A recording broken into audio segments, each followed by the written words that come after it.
theology, sports, entertainment, personal issues, and more. You're listening You're listening to The Conversation 95. Both parents and children. So guys, back again. I'm here with Mr. Zimba, and you know how we do. Yeah. First episode of the year with Mr. Zimba. I just had to call him in. I just had to bring him in to chime in on a topic that I'm very passionate about and trying to think through, both from my own personal perspective, opinion, and a biblical perspective as well. So, Mr. Zimba, welcome first of all. Thank you very much. Welcome.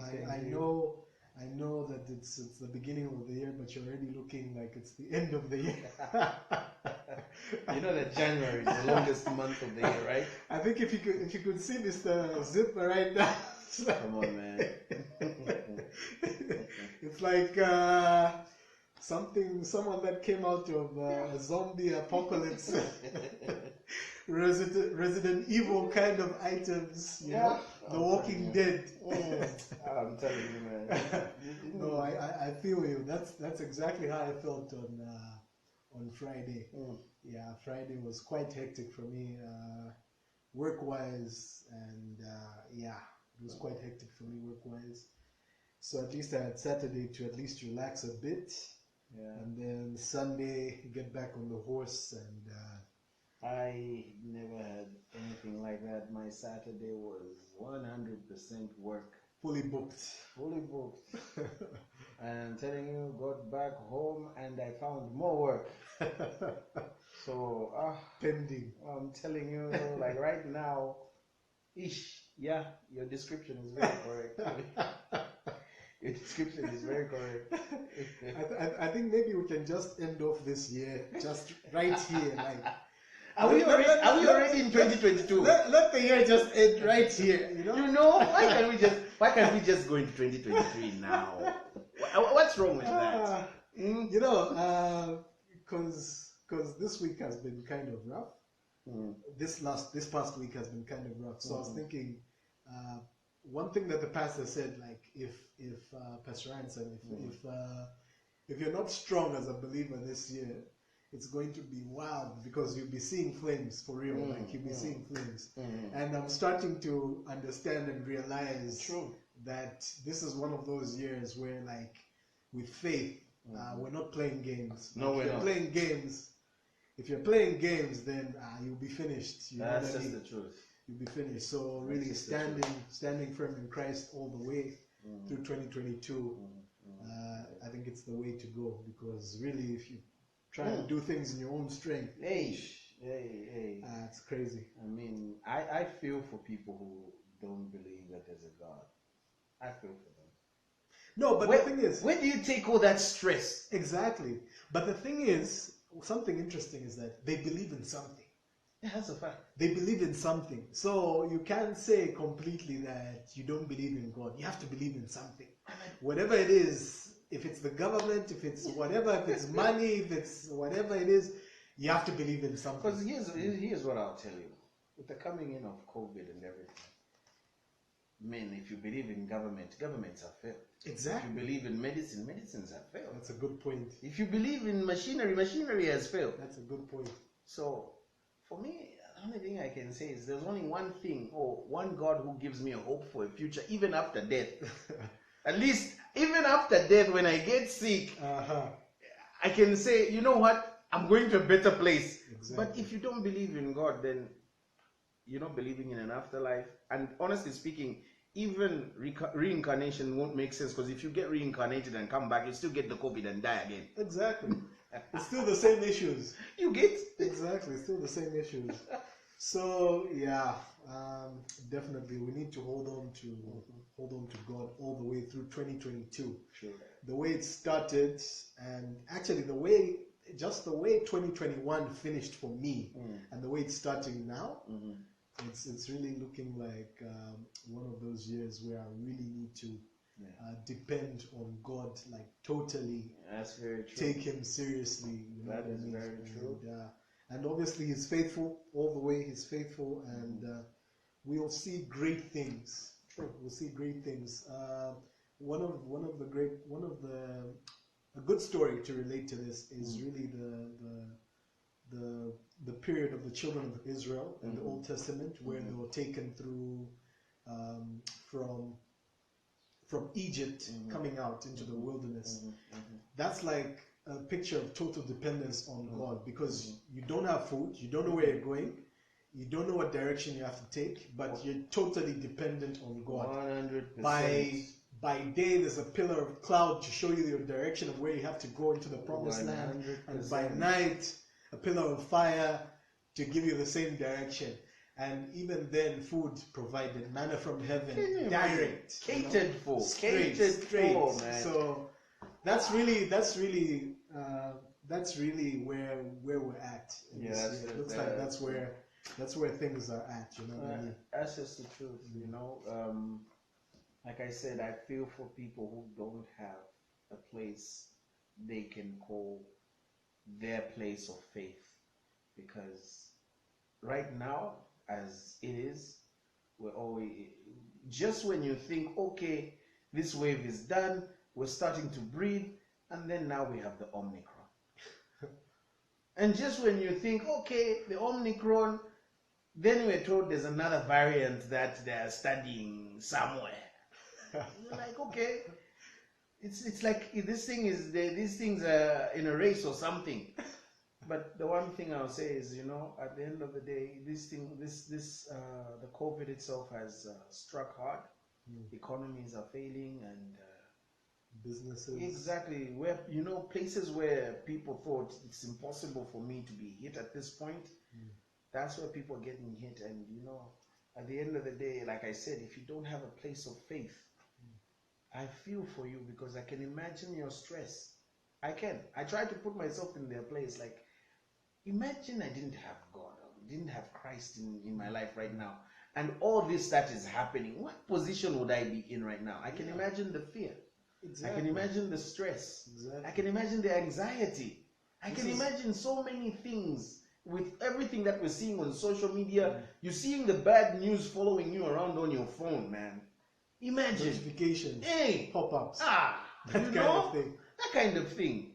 No. No, it can get very depressing. Very depressing. Very, you know. Yeah, and so we definitely need Christ as our anchor for sure, to help us through these tough times, because by ourselves in our own might and strength, there's nothing. I promise you, I can't do it. I can't. I'm telling you right now, Lord, I'm telling you right now, I can't do it on my own. I just need you to walk through me, hold my hand, Lord. Yeah, I tell you. Hold my hand through 2021, and we'll be solid. This, you know, 2021 was a good sign to say, you know what? Man is very fragile. Man is very fragile. No matter how big the building he has built, no matter how fast the car or the plane, man is still fragile. No matter what your position in life is. We saw people with all sorts of positions die. We saw people with all sorts of capabilities die in 2021. And, you know, it's one thing that has shown everyone, the whole world, that man is actually very fragile. In as much as we think we are at the pinnacle of everything, no, we are not. We are still part of, excuse my statement, but even though we think we are top of the food chain, no, we are not. We are very fragile, and if the COVID has proven anything, is that life is short. Life is very, very short. And one thing I can say is to anyone who's listening right now, try Jesus. That's my advice. Try Jesus. Amen. Amen to that. Amen to that. So, this was just kind of like an introduction to everything. And it's good to talk about Christ for sure. And even going into the new year, starting with Christ, ending with Christ. Christ throughout, in the middle, everywhere. Yeah, it's good stuff. But specifically for this episode, I wanted us to talk about parent-child relationships. And first of all, we'll start with let's try and start with definitions, real quick. And from your perspective, what would you say is a parent or guardian? A parent is one you hail from or one you come from. That being said, not every parent is a guardian, because some parents abort their children, some parents abandon their children, some parents just hurt their own children. Neglect them, exactly. And the guardian is one who sees you through until you can stand on your own 2 feet. So one thing I do know is that a parent has to be both. Parent has to be both a parent, as in your source, but a parent also has to be your guardian, as in one who sees you through life all the way till you can stand on your own 2 feet. Do I have to be related to my parent? Do you have to be related to your parent? Yes, because that's the person you're coming from. Okay. But you don't have to be related to your guardian. The guardian can be someone who just takes you on because they have compassion on you, and they say, "Look, let me guide you through life. Let me help you through life with your needs and with everything that comes with it. Let me help you so that you can navigate through life, have a better life, and help out in society." That's a guardian. With that being said, I've seen relationships where, like, let's say someone is adopted or that kind of thing, and they have no parents at all, and then someone comes and adopts a child and takes them under their wing, and it really feels like, if you don't know the backstory of that, you would think that this person is actually related to the person who adopted them. And that kind of relationship transcending the whole actual bloodline kind of situation. So for me, what I'll say is, it does. I love the word you use. You use the term called transcend. A lot of times we feel, or should I say, correct me if I'm wrong, but I feel that society has taught us to discriminate, or should I say segregate. What I mean is, we no longer look at others outside our circle as human beings. We look at them as strangers and people who want to harm us. Hence, you find that even it becomes difficult to see what's supposed to be natural in terms of having compassion for others to be difficult, because now society pushes us to more focus on our inner circle, the nuclear family. That's the family. But what about the extended family? Is it not a family? What about the person seated next to you? Are they not family? Society, actually, if you really look at all these issues, you find that society is what has taught us to racially segregate. Society is what has taught us to, I could say, education in terms of intellectually segregate. We look at people who are not in the same frame of mind, like in terms of maybe street kids who are not educated. We look at them like dirt. That's true. I once was having a word with a friend of mine. This person was talking about people who are racist, but then I saw him mistreat a street kid. And I was like, you just segregated right there. Exactly. And you didn't see it, because the issue is, you treated that little boy the same way you were talking about you being treated by people who are of another color. Exactly. But you did that because you're educated and he's not. Yeah. So I found that society is what brings about this separation. If we break away from the status quo of society, it will be very easy to see others in the right frame of light that we need to see them in. It will be easy to help whoever you need to help. I believe there are individuals who have, like you say, transcended that. They no longer look through certain spectrums. They look at a human and they just say, look, I'm going to love this human and help this human because he's human. Something that baffles me just on that point, to date, something that baffles me is that people 1,000 miles or 1,000 kilometers away from a distant country, maybe in Europe, Australia, I'm talking about the US, Canada, or whatever, they're willing to help our street kids, right? They're willing to help in community schools. They're willing to help in projects, funding projects and things like that. And I've seen that kind of money coming in. I've seen that kind of compassion coming in. But people here within our own communities, people who can actually help, people who you know that for a fact, that if they took out like maybe like a figure of like 20,000, it wouldn't hurt them in the least bit. It wouldn't hurt their bank account to help out with any projects locally. Why?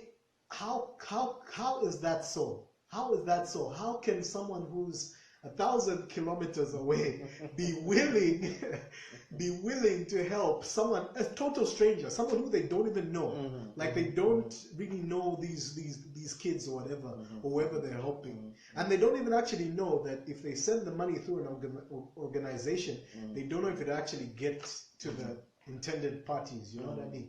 So, but they're still willing to give that, you know, to help out in that way. Why is that? It still baffles me to this day. You know, it's all about the condition of the mind. Others will say the condition of the heart. Personally, I look at it as a condition of the mind. Why I say this is that, you know, first of all, I'll talk about the person who's far away. Most people who are far away, all they know is that for them to send aid to us, what they know is that these people are, first of all, like, backwards. Secondly, these people are suffering, they're dying, they're in a much worse state than we are in. It's a good mindset. It's a mindset of helping. But who is putting that mindset in them? It's people from here who come and tell them we are suffering where we are. People are living in this manner where we are. You get what I'm saying? Hence, you find a situation where you tell a lie, you know, economical lies. So that side, people are like, oh no, let's help out. People are suffering that side. And then you realize to say, well, are we really suffering? No, we're not. Sometimes we are even in a better position than those people that side. But because there's always an agenda, the hidden, you know, the hidden statement, you know, and that hidden statement is where you find where people say, you know, no, you know, in Africa or in Zambia, people are suffering. But truth be told, Mike, there's always someone suffering. Even in those big countries that are well-to-do, there's always someone suffering. Now, speaking on the person who doesn't take out any money here, again, it's a situation of the mindset. That's just greed. That's all, you know. Like I said, society has taught us to say when you hoard, you have more, you know. That's what we're taught. When you hoard, you have more. What more do you have? You have more money, but do you have more friends? Not really. Yes, money can buy friends, but they're not genuine friends, because when the money finishes, people disappear. Yeah, exactly. They were friends to your money and not to you. So when the money is finished, they have nothing to do with you. So the truth of the matter is this. It's the mindset. The person who's not helping here, it's the mindset again.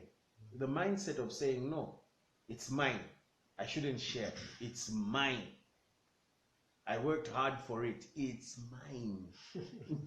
What's yours is mine, but what's mine is mine. Exactly. So that's the situation. So it's about the mindset. Yeah. The mindset has to be changed. A lot of things about the mindset has to be changed. And one of the biggest influences of the mindset being changed, of course, is society itself and the factors that make society, things like media, you know, those are the things. Just an interesting self-evaluation question on that is, for myself, if I were to win 2 million kwacha today, I play whatever it is or whatever, somehow maybe I just get an inheritance from somewhere, wherever it is, I got a figure of 2 million kwacha today. What will I do with that money? Where will it go first? and then eventually will it get to helping people from my family and beyond. Yeah. So if I were to be honest with that question right now, here and now, think about this. Are you sure you want to state what you want to say? I think it's really heavy that way. Because I know what's in my heart. I know that, like I said, that there's that selfish mindset. So there'll be things like, first I need to do A, B, C, D. So by the time I'm thinking of my fellow neighbor, of someone who I need to help, I don't know. I don't know when that will actually happen. But that's not like priority number one. You know, I don't know, but there's an irony that I've found in life. Have you ever noticed, Micah? Oh, sorry. Have you ever noticed, Danny? When you don't have money, you really don't have problems. Yep. Have you noticed that when you do have money, you actually have problems? Yes, more money, more problems. That's just the thing. And it sounds very strange, but I believe even others will agree to this. Every time you don't have money, you even get more time to sleep. Exactly. Like you're at peace. You're broke. There's nothing you can do about it. You're at peace. You've accepted it. Exactly.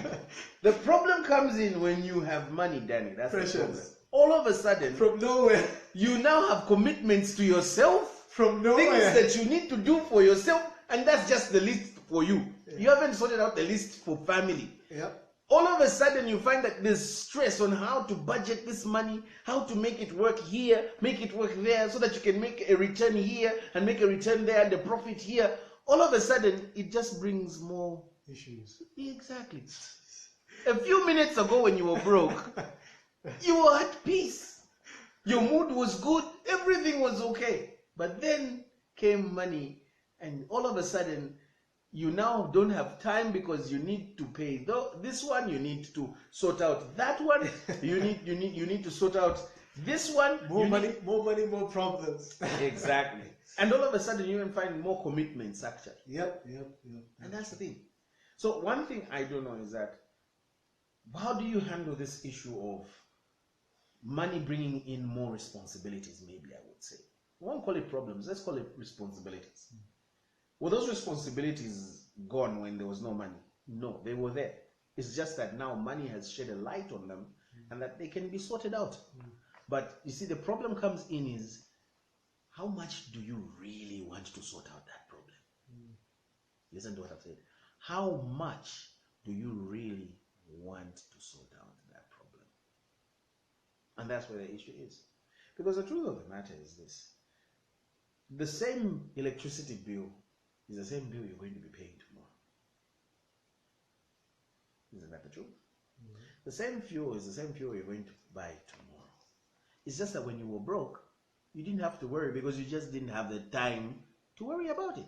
But now that you have the money, you have to sort out the fuel and sort out the time that you're going to use that fuel so that the fuel can bring back a return for the time that you're used to use it to spend on it. Have you heard that complication right there? That's the issue right there. That's the issue that goes through the mind with every problem that you have to sort out. So how do you navigate through these situations? I've found a simpler answer to some of these things. Learn to say no to yourself. That's all. Just learn to say no. Sometimes you find you're stressing about someone else who's not even stressing about themselves. You've never found yourself in a situation like that? Many times. Many. The person you're stressing about is literally asleep at the very time you're stressing about them. How you're going to pay for their school, how you're going to pay for this. And guess what? How does that help you? At the end of the day. So at times, just learn to say no. Just say, you know what? I'm going to sleep. I'll sort this problem out tomorrow. Good night. Good night and God bless. Mic down. A mic drop moment. Exactly. Yeah, I think saying no is definitely needed. Self-discipline on that one. Self-discipline for sure. Yeah, so getting back to the main topic. So we've defined what a parent is.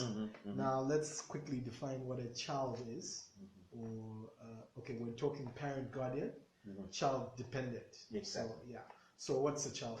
What's your definition of a child? Basically, a child is one who hails from you, one whom you brought forth. It's kind of complicated, but a dependent is someone who's dependent on your provision. You can have a child, like I said, but that person may not be dependent on your provision. You know, so maybe like a stage where you have a child, but that child is working, kind of thing, supporting their own family, doing their own thing. Exactly. They're independent. Exactly. And then on the other hand, you have maybe like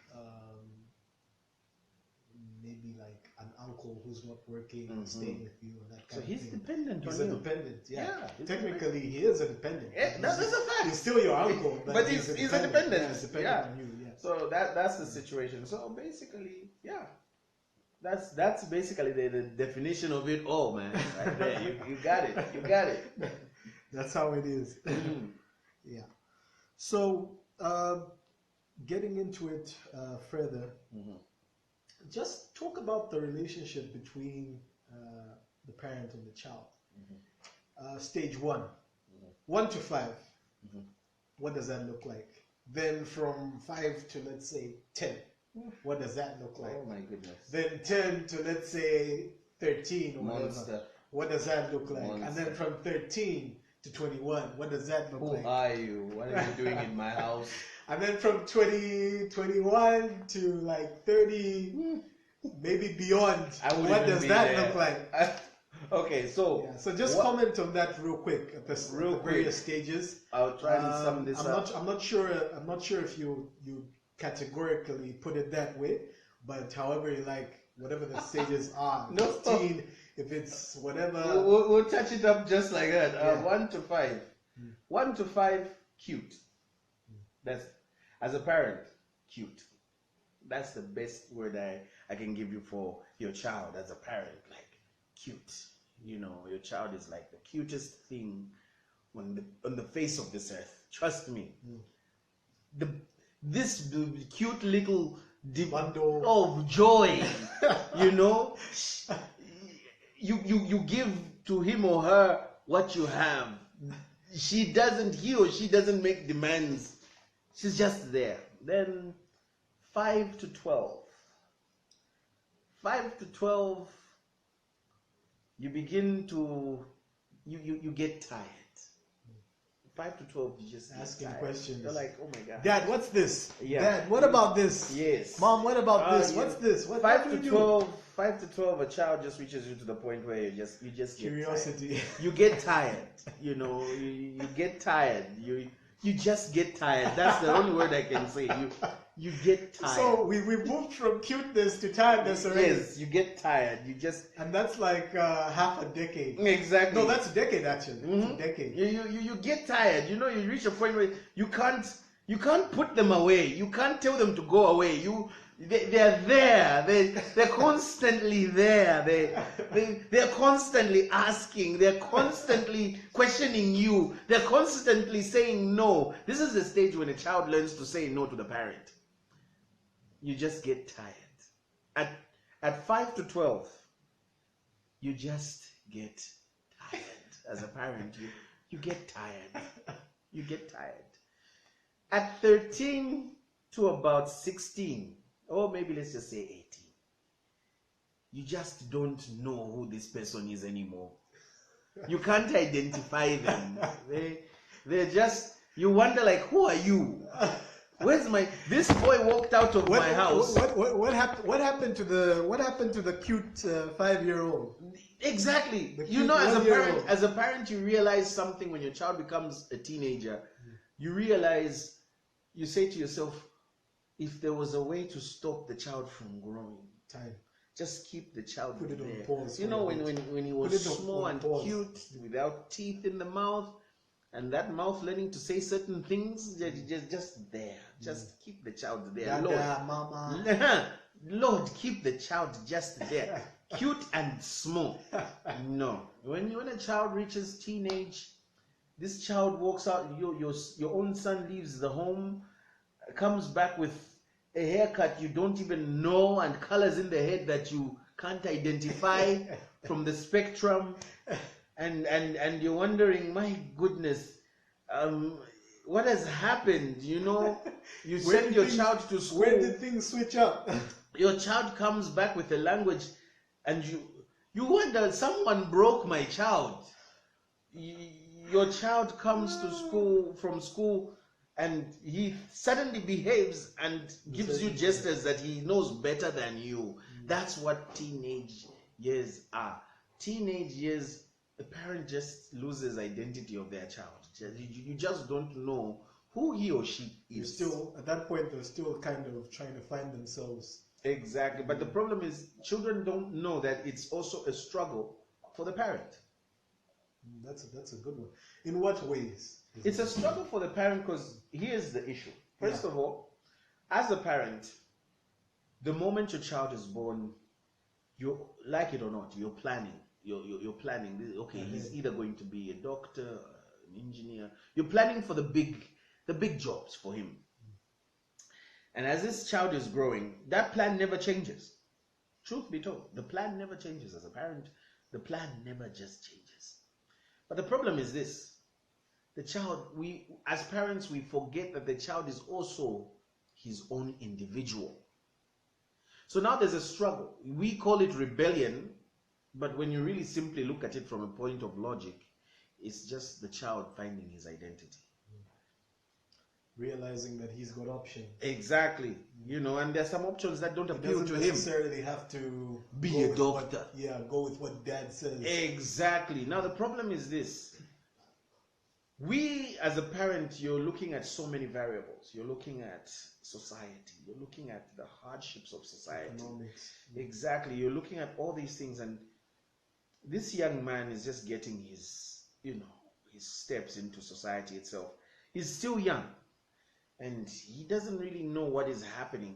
So the problem is, as he's finding his way to what he wants, he's somehow causing friction with what I want for him. So now the problem that comes in is him trying to become what he wants to become in his desires, and what I want him to be so that at least he can make it in society. There's conflict. So now as a parent, I have a problem. I can't identify the child I have in my head and the child I have at hand. I can't identify. It's kind of like a gamble, right? You can plan in as much as you can. It's like what you're saying is that from the beginning you're planning. Or maybe like it's like I'll try and use this analogy, sort of like maybe like an investment, right? You've made an investment in something, then COVID-19 happens. It doesn't turn out the way it's supposed to be. It's similar to that. Shaping it up in a person, in an individual, to say, okay, I've made this plan for this individual to say, okay, he's going to become, if he's going to become a soccer player, it's going to happen, or whatever. Exactly. Then it doesn't happen that way. Maybe he goes into music, he goes into something else totally different. Now imagine you in your family, you've got lawyers, you've got doctors, and here comes your son who just picks up the guitar and says, this is what I want to make a living. That's what he identifies with. It becomes a problem with you as a parent, because you look at society and you look like, that's not going to give you anything. This guy won't make anything from music. Exactly. Now you're looking at your own son maybe 20 years from where he is. That's where the problem is. Instead of looking at him and understanding him, you look at him and you look at him 20 years from now and you're like, you see him in that same position when he can't even play the guitar well. And he's saying he wants to be a musician. He wants to be a musician. Worse off, you know that his strengths are in mathematics. So you're like, why can't you just stick to the maths? Stick to the This book. guy picks up the guitar and says, now I want to be a... Sticks to the books. Exactly. Now, we have a problem. The problem that we have is this. He's no longer what I see him to be as a parent. adjusting even for me becomes a problem, because there was no mention in my mind that he was going to be a guitarist. I agreed with every other thought. I agreed him being a doctor. I agreed him being an engineer, an architect, man, even a mechanic. But I did not agree. It was never in the plan for him to be a guitarist. And life has that tendency for a child to come and pick up maybe a ball and say, I want to be a soccer player. Now, maybe in Europe that is okay. But here in Zambia, no way. That is not in the plans. Like in the voice of Prince T'Challa in Black Panther, we don't do that here. We don't do that here. We don't do that here. No. No, but it's understandable. I think I'm trying to understand, because from a parental perspective, I'm getting into the mind of the parent, and I'm starting to see why it would be a concern if someone diverts from what you see this person going. You know what I mean? You've set certain goals, certain achievements that you want to see this person achieve, and then all of a sudden they switch it up. I can understand how it can keep a parent awake at night. Just that thought to say, what's going to happen for the future for this person? Exactly. What's the future going to look like? Exactly. But from the kid's perspective as well, from the child's perspective, being a child, you also have to understand that the child has certain passions, has certain abilities, and sees a certain future for himself or herself, and would like to achieve those things. Because at the end of the day, what ends up happening, and I don't know if you can identify with this or you've seen this before, what ends up happening is that if you push a child into something that they don't want to do, and then they end up hating it, it ends up bringing repercussions going forward.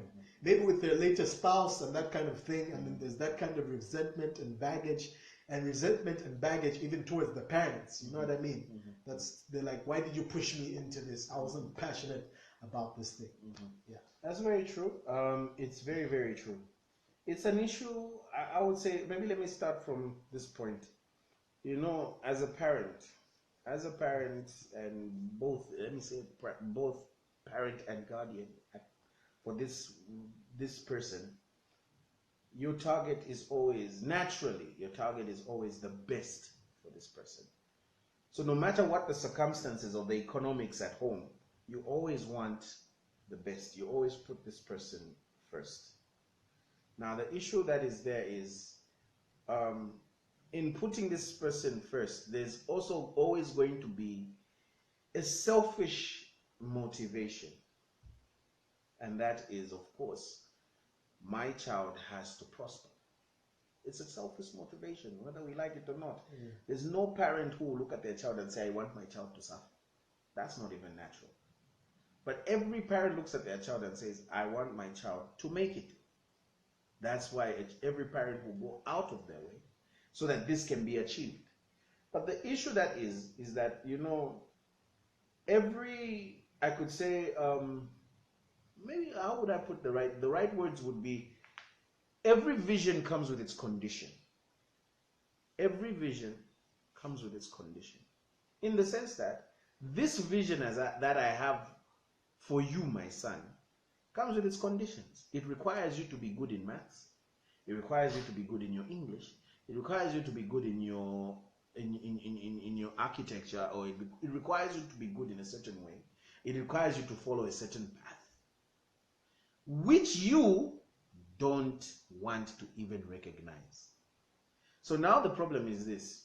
There's the parent's path and the child's path, and the two don't coincide. Hence, a misunderstanding called rebellion comes in.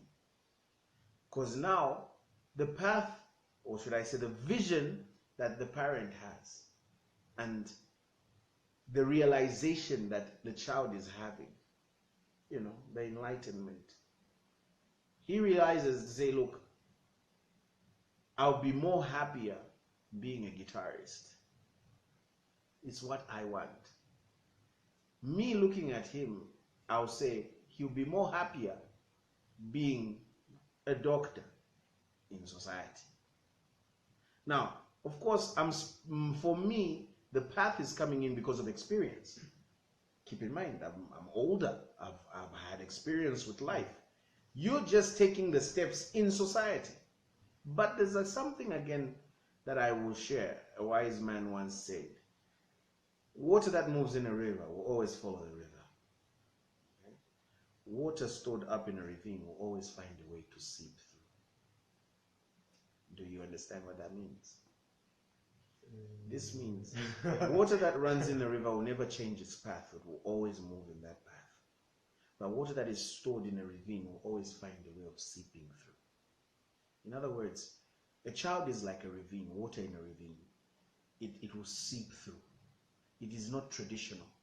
The river is traditional. It will always, water in a river will always follow the river. No matter what. No matter what. It will fall. If it has to go over the waterfalls, it can't go backwards. It will go over the waterfalls. But in a ravine, it will find another way of seeping through. You get what I'm saying? So I have found that, I mean, all of us have been young before. I've been young. I had my own guardians telling me, look, you are capable of this and this and this and this. You're sharp enough. You're very intelligent. But my vision was in a whole different direction. And yes, it did bring a lot of friction at home. A lot of misunderstandings at home. It did bring a lot of issues, and this is there. Of course, there's the child who just follows the parents' vision, but there'll always be that child who wants to discover him or herself, what makes them happy. That's when now a parent needs to move from parent mode, I would say from parent mode to guardian mode. Understand the child, help them navigate in their trying to find themselves, help them navigate those streams or those rapids the right way so that they can get to a successful point even in what they have chosen. I think that's definitely a much better approach to that, rather than, okay, probably in the beginning, it's a given. Any parent would say, okay, I want my son to achieve this, or my daughter to achieve this. I want them to be this in the society. As the child grows, right? As the child grows, you see their strengths, you see their weaknesses, and you start seeing their passions, where they're gravitating towards. All that coming together into one thing that you see them doing. And then you encourage them to go pursue that thing based on that kind of thing. Minus looking at the economic situation, because at the end of the day, okay, economically that's a factor for sure. Money is a factor for sure. But at the end of the day, you're looking at what will bring joy and happiness to this person for the rest of their lives. And if you push them into something that will bring them resentment and that kind of thing, then at the end of the day, there's nothing that person will really achieve. I've seen someone who can have a degree, a very powerful degree in a certain field or whatever, but they're not happy. They're not happy. They've got resentment in their heart. They're upset and that kind of thing. It ends up spilling over to their spouses. It ends up spilling over to the next generation and that kind of thing. And then at the end of the day, what have we really achieved? I get what you're saying very well. I get you, and I have seen such things happen. Maybe let me speak speak for the parent, so that the parent is not misunderstood. You see, a parent's motivation is coming from only one source, and that's love. So now it becomes a problem, because love has a problem to see failure in their perspective. I hope you understand what I'm saying. In your perspective, you haven't failed. You just found something that didn't work out. In my perspective as your parent, I'm like, why is he wasting time with something that he doesn't even know? You get what I'm saying? Now, here's the thing. Again, love wants to see the future. You get what I'm saying? Now, here's the thing. When I look at you with the guitar, I don't see a future. Ouch. You get what I'm saying? Ouch. No, I'm speaking on behalf of. I'm speaking on behalf of the parent. I'm speaking on behalf of the parent. Please understand the parent. Wow. Come on now. I'm speaking on behalf of the parent. I'm not trying to cast shade. I'm just speaking on behalf of the parent. So now what happens? What happens when the child becomes the next Pompey or Danny? And Ends up proving the parent wrong, and it's not really proving the parent. So would wrong. you'd be like, wow, well done, standing ovation from my dad who said I couldn't make it in this thing. No. The thing is this: you must this is why I want to point out to say, look, all this is coming from one source. So for me, I'm trying to establish some middle ground here. I'm trying to establish some middle ground. Why can't the parents and the children meet at the middle? Why can't we meet at the middle to say, okay, Dad, I understand you want this for my life. But Dad, please understand that if I do this, I will not be happy. I will not be myself. I will not. I'll put it to you this way. Casting aside issues of maturity and all that, I'm going to say old and new never mix. It's just the truth. Old and new never mix. One has to give. That's just the way of life. Now, the only issue is that the old has experience on its side. That's the issue. The young has stamina and endurance, but the old has experience. So now the issue that comes in is looking at you playing your guitar. I don't see, I make my evaluations with the economy. I make my evaluations back to the numbers. Yeah, exactly. Back to the numbers, crunching numbers. Yeah, and the numbers are giving me 0, you know. Now, this, you must understand, the crunching of the numbers is coming from love. I don't want to see you fail. You're my son. You're not a failure. You're my son. So, come one way or another, me and you are going to get to loggerheads until you see things my way as well. You get what I'm saying? And then me and you now start having that friction. Dad and son are just not seeing eye to eye. It's just they don't. You just want the guitar.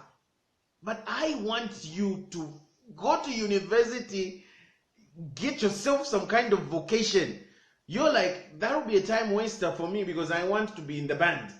You get what I'm saying? So, where do we meet in the middle? How do we meet in the middle?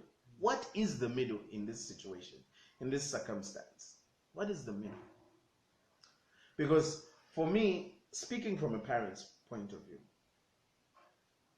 it will be very hard because, like I said, the issue here is that the foundational issue is love. And love has a problem. It only asks for love in return. And love comes with its own requests. It only wants the best. It only wants a quantity of total, as in 100 upon 100. Now the issue is, how do I call myself your father if I can't push you in society to be the best? I know it will be at the cost of our relationship, but maybe some years down the line you'll appreciate. You want a scenario whereby in the long run you'd say, Dad, thank you. Exactly. Dad, thank you for pushing me into this. Yeah. I might have hated it at first, but thank you so much. Thank you. There's so that, much. but then again, you mentioned something. What about if this is your destiny? To play the guitar, and one day you're going to blow up into this great artist. Yeah, you see. How do we meet in the middle? How do you know? Because you might end up blocking. You know, something very interesting about this. Like, okay, so a scenario like with the dad and the son. The son wants to be a soccer player, and then the dad wants him to be a lawyer, right? And then let's say he might be the next Messi. You know what I mean? He might be the next Ronaldo. He might be given a big soccer deal at one of these big clubs and earn much more than the local lawyer here in Zambia. Mm-hmm. Like, so how can the parent get to that stage to say, okay, I have my own plans, but you know the Lord has His plans. Let's see what happens. It's not an easy thing. Let's see what happens. On this Okay, one, so because of time, I understand where we're coming from. I just want you to comment real quick in these last few minutes that we have, real quick. I just want you to comment on the stages of interaction and communication at these different stages. Okay. And one thing in particular that I want you to comment on is when the child reaches a stage at maybe, like, let's say 21, 22 going up, 18, 19, 20, 21 going up. How is a parent supposed to relate with their child versus down these years where it's like, yeah, what does that look like exactly? Okay, for me, I would say a parent should move from parenthood to guardianhood at this point. Because at this point... And then what does that look like now? Okay, at this point, it's going to be a situation of reasoning together is the only way forward. I've seen okay, at my stage in life, I've seen other people at a similar stage in life who have conversations with their parents, like where the parents would actually ask them for advice. Let's say if they want to buy something important or whatever, a car, and then in the same situation I'm in, at the same stage, they have the authority to tell their parents to say, I think, Dad, hold on buying that car or whatever, or buying what you need to buy. Just hold on and let's wait for a later time or whatever. Giving that kind of advice. But in my situation, it's more of it feels like we're still at 1 to 5. You know what I mean? We're still at 1 to 5. Where like it's like, you know, you don't really have that much say in what goes on. Okay, I'll tell you this. There's some things that you have to accept about parents. In a parent's eyes, you will never grow. That's just the truth. Whether your parents ask you for your advice, you will never grow. You will always be, you know, those little nicknames they gave us. I'll tell you this. I still call my kids by those nicknames, and my kids are grown. I still call them like, oh, Reezy, oh, this, you know. But the thing is, in my eyes, I still, in as much as this is a grown lady, this is a grown boy, I still see this small thing in my hands, like, I'm going to push you to be the best. I'll tell you this. The truth of the matter is, communication with a parent will always be difficult. It will always be war. That's just the truth. Communication with a parent will always be war. And I was hoping for like a secret formula. No. Mr. Zimba's one secret formula to ending friction. No, there isn't. There isn't. Unfortunately, there isn't. I tell you, I've tried. It's not there. No, Mr. Zimba, this will be our last episode because I was hoping for a solution to end all this conflict. There isn't. Yeah, guys, this is the last episode with Mr. Zimba. First one of the year and last one of...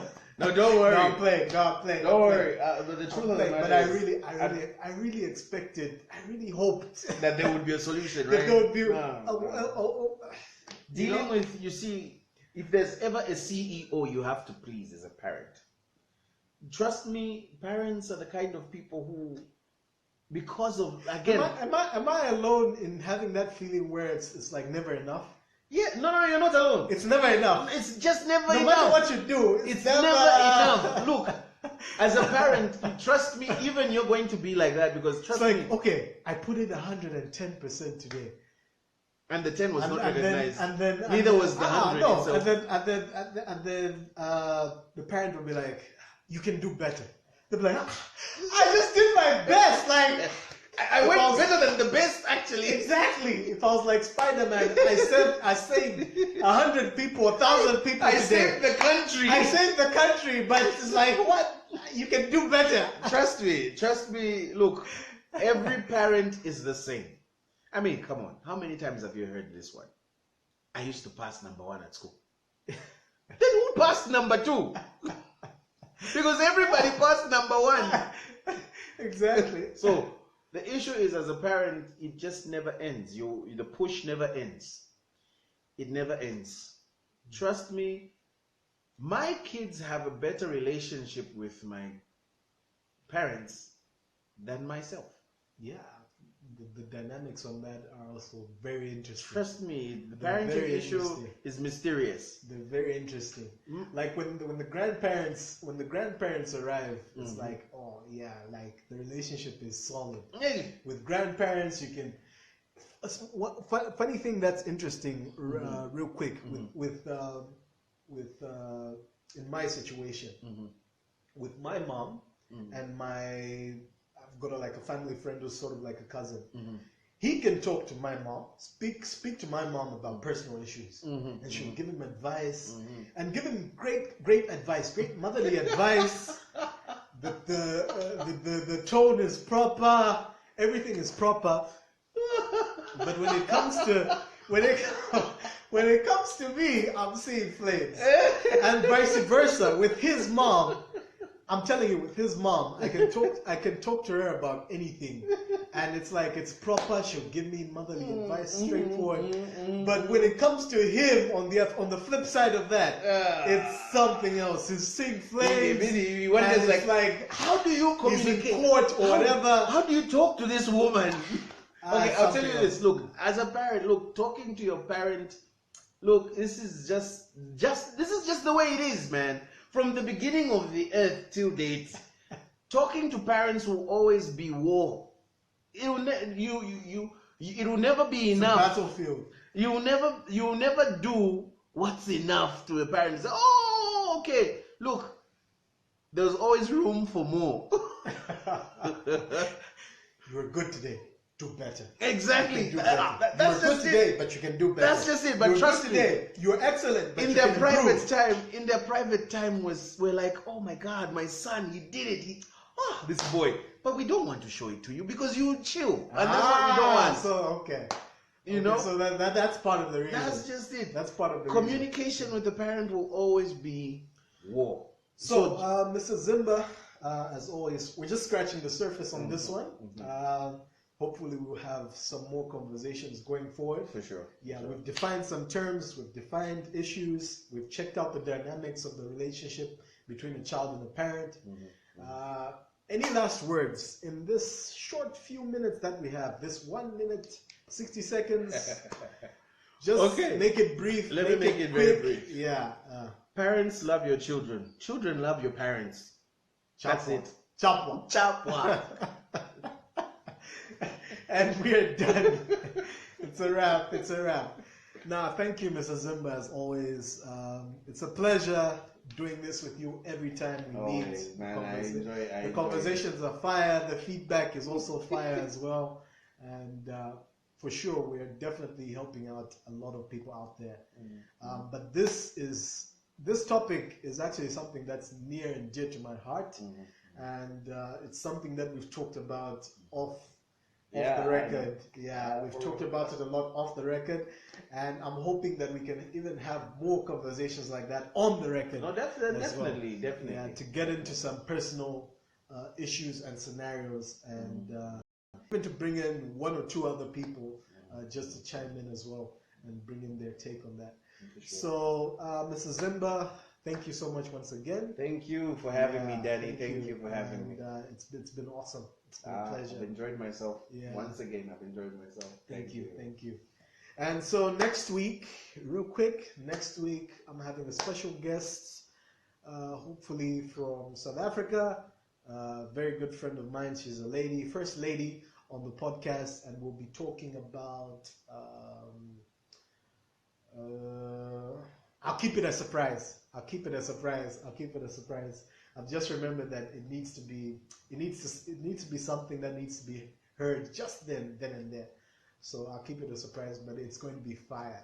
It's going to be fire. It's something that we struggle with, especially as millennials and in our generation, something deep. So guys, until next time, and from Mr. Zimba, please, last words in a few seconds. If it's a bye, if it's Chisuma, Twala Monanda, that kind of thing, whatever. See you soon. All right. Cheers. And we are done.